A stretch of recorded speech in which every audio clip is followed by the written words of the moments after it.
Hey there, fellow pigeon enthusiasts. Welcome back to the channel. I'm so excited to dive deep into one of the most requested topics from you all, how to prepare your young pigeons for racing success. Whether you're new to the sport or looking to refine your methods, today's video is packed with everything you need to know about training regimens, nutrition plans, health monitoring, and mental preparation for your racing champions. So grab a cup of coffee, get comfortable, and let's set your birds up for success on the race circuit. I've been raising racing pigeons for over 20 years now, and I'm going to share all my hard-earned secrets with you today.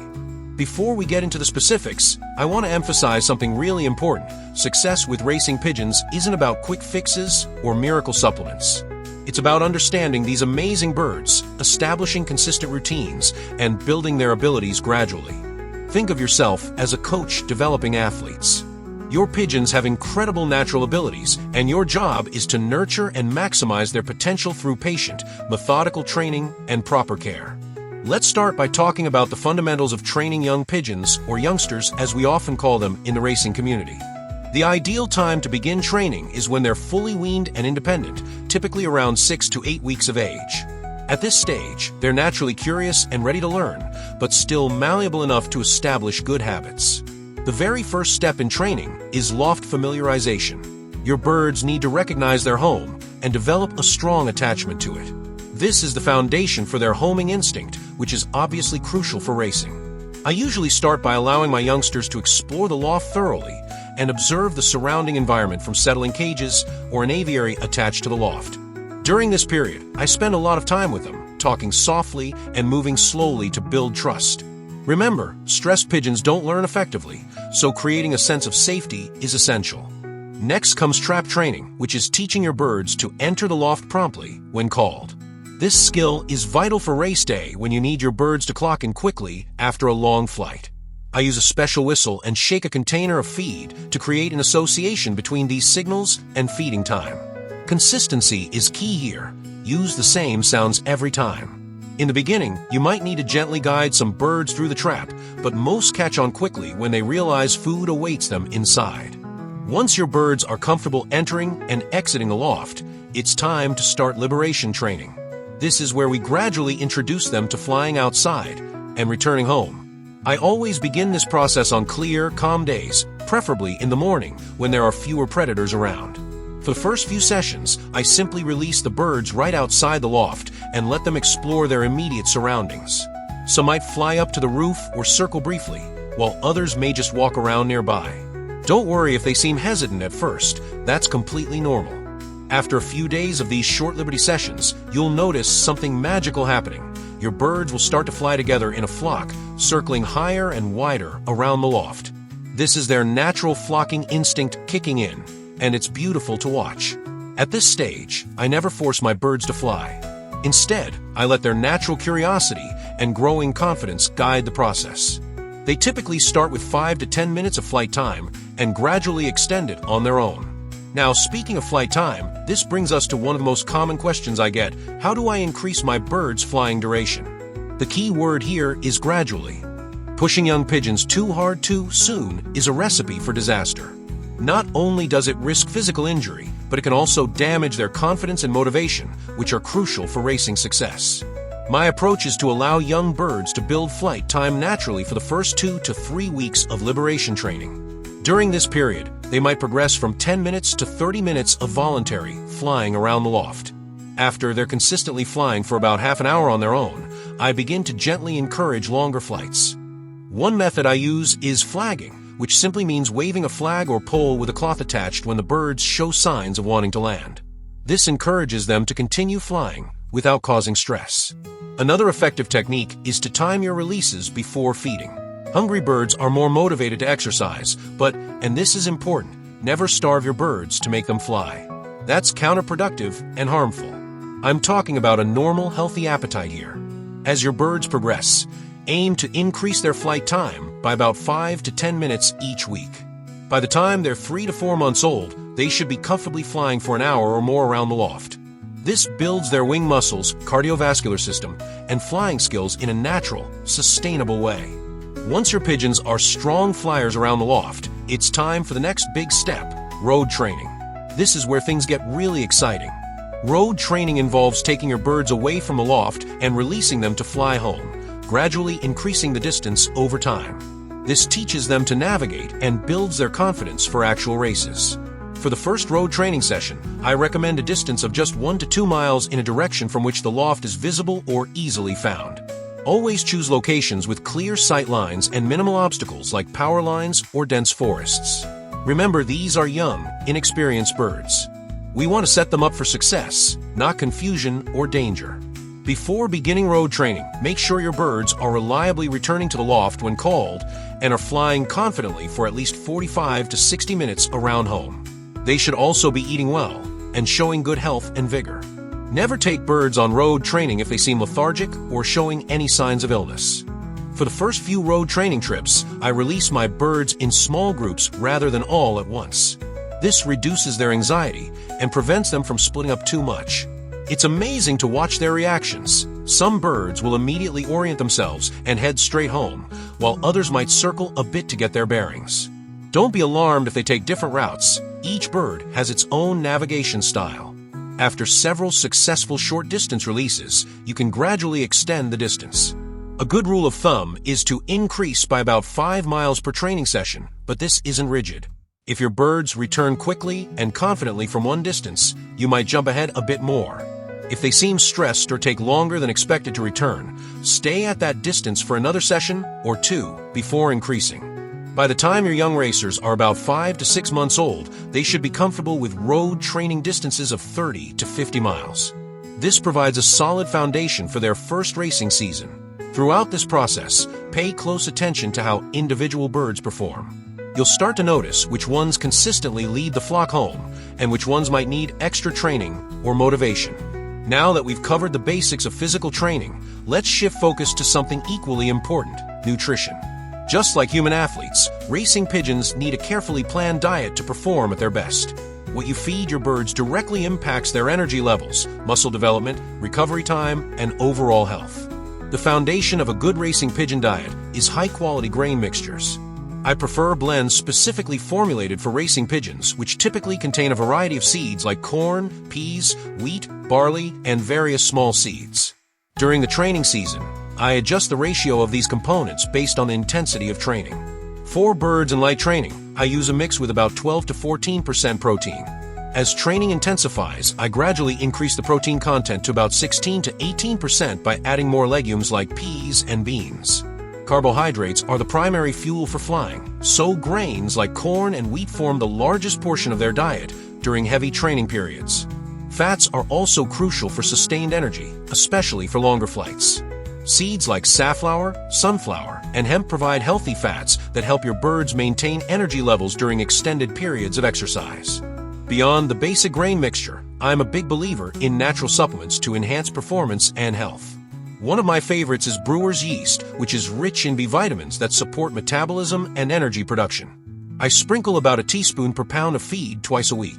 Apple cider vinegar is another staple in my loft. Adding a tablespoon to a gallon of drinking water once a week helps maintain gut health and prevents harmful bacteria from colonizing the digestive tract.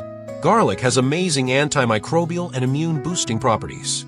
I either add crushed fresh garlic to their water occasionally or use a commercial garlic oil supplement designed for birds. Just be careful not to overdo it, as too much can affect the taste of their water and discourage drinking. Probiotics have revolutionized pigeon nutrition in recent years, and I've seen remarkable improvements in my birds' health since incorporating them. These beneficial bacteria support digestive efficiency and immune function. I use a high-quality probiotic powder specifically formulated for birds, adding it to their feed twice a week. Let's not forget about minerals and grit, which are absolutely essential for racing pigeons. A good mineral block or mineral mix provides calcium, phosphorus, and trace minerals needed for strong bones and optimal metabolic function. Grit is necessary for proper digestion since pigeons don't have teeth and rely on these small stones in their gizzard to grind food. I make sure my birds always have access to both minerals and grit in separate containers. Now, the timing and amount of feeding are just as important as what you feed. During training season, I follow a principle called work and reward. Birds receive their main meal after exercise or training, which mimics their natural pattern of foraging and reflects how they'll experience race days. This also ensures they're not flying with full crops, which would impair performance. For young birds in training, I typically feed twice daily, a lighter meal in the morning, and the main feeding after their daily exercise. As race day approaches, I adjust this schedule to match the expected timing of the race. If your birds will be released early morning in a race, train them to fly and expect food early morning in the days leading up to it. This primes their metabolism and energy cycles for optimal performance when it counts. Hydration is another critical factor that's often overlooked. Clean, fresh water should be available at all times, and I change it at least twice daily. During hot weather or intense training, I sometimes add electrolytes to their water to replace what's lost through exertion. Just like with human athletes, proper hydration dramatically affects performance and recovery. Speaking of health, let's talk about monitoring your birds during the training period. One of the simplest yet most effective health indicators is observing their droppings. Healthy pigeon droppings should be firm but not hard, with distinct white urates. Watery, discolored, or unusually formed droppings can signal digestive issues, infection, or stress. I check my bird's physical condition weekly during training season. A healthy racing pigeon should have a firm breast muscle with a slight rounded shape, not too plump, but definitely not sharp or keel-like. Their eyes should be clear and bright, and the throat should be pink and free of mucus or discoloration. The feathers should be smooth and tight to the body with a natural sheen. Weight monitoring is incredibly valuable during training. I use a small digital scale to weigh birds regularly, always at the same time of day for consistency. Sudden weight loss might indicate illness or overtraining, while weight gain could suggest insufficient exercise. Each bird has its optimal racing weight, which you'll discover over time. Generally, this is slightly leaner than their normal weight, but not so lean that they lack energy reserves for long flights.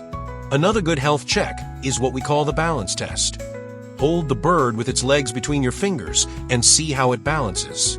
A healthy pigeon will spread its wings slightly to maintain balance and feel firm and lively in your hand. If it seems wobbly or lethargic, something might be off. Respiratory health is particularly important for flying athletes. Watch and listen to your bird's breathing. It should be calm and nearly silent. Any wheezing, clicking sounds, or labored breathing warrants immediate attention and possibly a visit to an avian veterinarian. Prevention is always better than treatment, so maintain scrupulous loft cleanliness and quarantine any new birds for at least 2 weeks before introducing them to your flock. I schedule regular checkups with an avian vet who understands racing pigeons, typically once before the training season begins and once before the racing season. Now, let's talk about something that many fanciers overlook: mental preparation. Yes, pigeons have psychological needs that significantly impact their racing performance. Stress, fear, or confusion can derail even the most physically fit bird. Creating a sense of security and motivation is crucial for consistent results. One aspect of mental preparation is establishing strong loft attachment. Your pigeons should view the loft not just as a place to sleep and eat, but as their territory and safe haven. I encourage this by allowing my birds plenty of time to relax in a loft between training sessions. Let them perch, preen, and socialize without disturbance. This strengthens their homing motivation. They're not just flying home to a box, but to their personal space that they value and defend. Regular, gentle handling from an early age helps birds become comfortable with human interaction, which reduces stress during basketing for races. I make a point of handling each young bird briefly several times a week, speaking softly and rewarding them with a treat afterward. By race day, being picked up and placed in a basket should be a familiar, non-threatening experience. Consistent routines are also key to psychological preparation. Pigeons thrive on predictability. I use the same whistle pattern, feed call, and handling procedures every time. This consistency builds confidence and reduces anxiety. When a bird knows exactly what to expect at each step of training, it can focus its energy on flying rather than being distracted by uncertainty or fear. Another mental aspect of training is teaching independence. While we want our birds to be attached to the loft, they also need to make decisions on their own during races. I accomplish this by occasionally mixing up training routines, releasing from different directions at different times of day, or in varying weather conditions, though never in dangerous conditions. This develops their problem-solving abilities and confidence in challenging situations. Something fascinating I've observed over the years is that pigeons seem to enjoy the challenge of racing when properly prepared. You can see it in their behavior. The excitement when the baskets are opened, the determined directness of their flight path home, and the pride they display upon arrival. A well-trained pigeon doesn't just fly home, it races home with purpose and satisfaction. As we approach the culmination of our training program, the final 2 weeks before the first race require special attention. This is when we fine-tune all aspects of preparation to ensure peak condition on race day. I slightly reduce the training intensity to allow for complete physical recovery, while maintaining regular routine to keep them mentally sharp. Nutrition during this period becomes more strategic. I increase the fat content of their diet slightly by adding more oil-rich seeds, which builds energy reserves for the upcoming exertion. Some fanciers call this carbing up, similar to how human marathon runners eat pasta the night before a race. The day before basketing for a race, I ensure my birds have access to plenty of fresh water and provide a slightly larger feeding than usual, focusing on easily digestible grains. This tops off their energy stores without overloading their digestive system. On basketing day itself, I give a light morning meal with some energy-dense seeds like hemp or safflower, making sure they have time to digest before being placed in race baskets. Race day itself is the culmination of all your careful preparation. When your birds return from their first race, observe them closely, not just who arrives first, but their condition, behavior, and recovery time. This provides valuable feedback for adjusting your training program for future races. Some birds might need more endurance work, others more speed training, and some might benefit from nutritional adjustments. Remember that young birds are still developing, both physically and mentally. Their first racing season is as much about gaining experience as it is about winning. Be patient and celebrate their progress, not just their placing. Some of my most successful racers were unimpressive in their first season, but developed into champions with additional maturity and training. The beauty of racing pigeons is that it's a continuous learning process for both the birds and for us as trainers. Each season brings new insights and opportunities for improvement. I'm still discovering new techniques and refining my methods after 2 decades in the sport. Return to fanciers speaking directly to camera. So there you have it, my comprehensive guide to preparing young pigeons for racing success. We've covered physical training progression, nutrition and supplements, health monitoring, and mental preparation. All of these elements work together to create racing athletes that are capable of amazing performances. I hope you found this information helpful for developing your own training program. Remember that while these principles apply universally, each loft and each bird is unique. Don't be afraid to observe, experiment, and adjust based on your specific circumstances and the feedback your birds provide through their performance and condition. If you've enjoyed this deep dive into pigeon racing preparation, please give this video a thumbs up and consider subscribing to the channel for more detailed content on racing pigeons. I also love hearing about your experiences, so feel free to share your training success stories or questions in the comments below. Until next time, happy training and good racing to you all. This is Your Name, signing off. And remember, in pigeon racing, patience and consistency are the true secret weapons. See you on the winner's podium.